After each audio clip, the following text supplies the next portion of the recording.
Hello friends, welcome to my channel Learn English with Sushila. My 28th video is Learn Effective English. I made this video to help you learn effective English. Do you know what is effective English? Effective English means that your speaking and writing have effect or impact on others. It includes your fluency, structure, vocabulary and pronunciation. The first thing required to learn effective English is motivation. First, you should ask yourself whether you are willing to learn effective English or not. Effective English is the most important requirement for success. In your personal life, you may use your mother tongue, but outside your home, you should try to speak in English. Today, I'll explain how you can improve your English. For this, everyday practice is required. Now the question is, how can you learn effective English? There are certain ways following which you can practice English. First is listening to English. Every day you must listen to good English. First ask yourself if you are really listening. Generally, people translate in English into mother tongue to understand it. Try to understand in English only. This is important, that only in English you should understand. Second, we listen for meaning, not for language. First time when we listen, we understand only meaning. We have to listen again and again to learn the language. And that language you should store in your mind. Next, whenever you are listening to good English, record it so that you may listen again and again. Then try to speak in the same way. Fourth, you may download good speech by a great person. Daily listen to one passage for 5 minutes. By listening, you get language and correctness. It will make your foundation. This is the use of listening English. Second is reading good books. Read books written by standard writers. Read first time for meaning. Read again and again for language. If you see some poster, read that to learn structure. That is construction of sentence. Next, daily read one page aloud 5 times for foundation. And last, do self-communication, which means thinking in English. Now, just as only by reading books, you cannot learn swimming. In the same way, by listening and reading only, you cannot learn speaking. You have to start speaking. In the beginning, you will make mistakes. You will feel nervous, but don't worry about that. That will help you. What happens that students understand, but they are not able to speak. That's why each day you must listen and read and then start speaking. Second, think, I can speak. You will develop confidence. For speaking, confidence is required, and that comes from inside only. If you think that yes, I can speak. Next, you need self-learning. Try to talk to yourself. Even for interview, practice yourself. And last is record your speech and then listen. Daily spend 5 to 10 minutes in this process. So that way you will improve. Fourth point, develop fluency. Fluency means that ideas are put to words and spoken without break.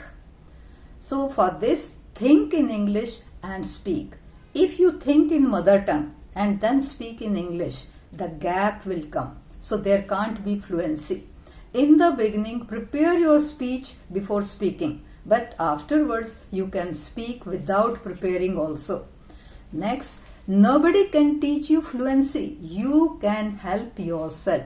No teacher, no book can teach you fluency. You can learn yourself. Every day you need practice to develop fluency. So practice is must for fluency.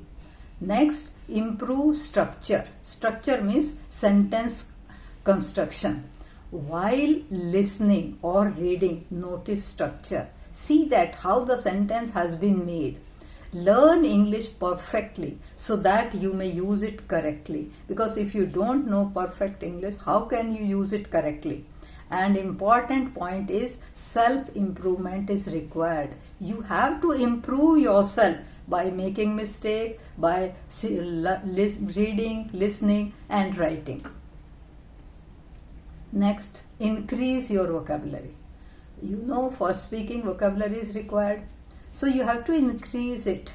Note down new words with their meanings and read them aloud 5 times. They will become part of your active vocabulary.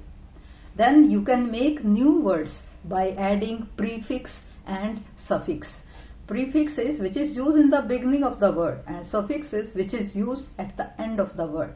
For example, the word is use. So you can use the prefix miss. That the new word will be misuse. Same way you can add suffix like useful.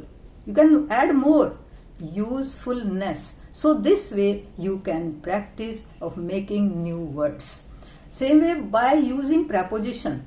After some verb, meaning changes. For example, verb is put. Generally put is used in the sense of put it down. But we can use it by adding preposition. Just as put on. Put on means wear. So you can make the sentence that everybody puts on new dress on festivals. Then put off. Put off is not the opposite of put on. Put off means postpone. And sentence can be don't put off till tomorrow what you can do today. Next you can make put out. Put out means extinguish, bujhana. So you can make the sentence put out the fire. It's not required. Next put up. Put up means stay. And you can make the sentence where are you going to put up? In Delhi. And last is put up with. Put up with means tolerate. How can he put up with this insult? Next, correct pronunciation. Listen to words correctly pronounced again and again, because that is the only way of learning correct pronunciation. And then speak them aloud so that you can listen yourself also. You may record and listen, then check correctness. So whatever you have spoken, after listening, you may record and listen and then find whether you have used the correct pronunciation or not. Now here I give you some example that some verbs and nouns have same spelling, but pronunciation and meaning are different. For example, one word is resume. When we use it as verb, we say resume. Like the workers resumed their work after 15 minutes break.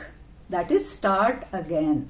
But when you use it as noun, then it means that you apply for some job and you give record of your qualification and experience. That is known as resume. So remember it, resume. If you call it resume, then it will become verb. But if you use it as noun, call it resume. Same way, one word is rebel. As verb, we call it rebel. Rebel means to do rebellion, to go against something. So we can make a sentence that the people rebelled against their own government. Then rebel as noun. He was declared a rebel as he rebelled against the government. So this way you can improve your pronunciation, and following all these ways you may learn effective English through practice. In my next video, I'll take up structure, that is grammar, so that you may acquire accuracy. Thank you.